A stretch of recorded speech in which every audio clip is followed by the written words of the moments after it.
新鲜奶奶的树奶也是要经过适当的整理，才会当避免一寡树仔过度生长。这寡错落来的树枝叶仔也会通再利用哦。即马农业部林业保育署参业者部落也有农场合作，把这的茶枝抽油变做是精油等等的商品，提升树木的价值。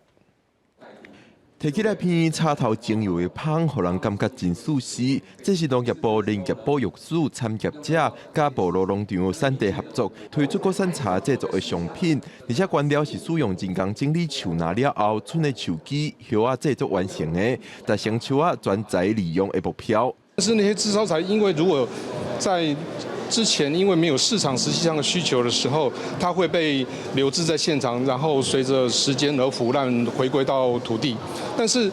殊不知这里面的枝叶梢，其实它里面有它的一个特殊成分，有特殊的精油存在。那我们也希望说能够透过这样的方式，产出属于我们台湾在地本土的国产精油。这款产品的原料部分来自原住民部落，嘛帮提升部落的就业机会。部落当然一开始就是人力这一块嘛，然后因为我们也相对把一些在山林一些采集下来的一些树种啊，那或者说透过在部落的一些农地里面能够种植，然后在它的一些富裕的过程当中，部落也都能够参与得到，然后相对就是会有所谓的在地就业。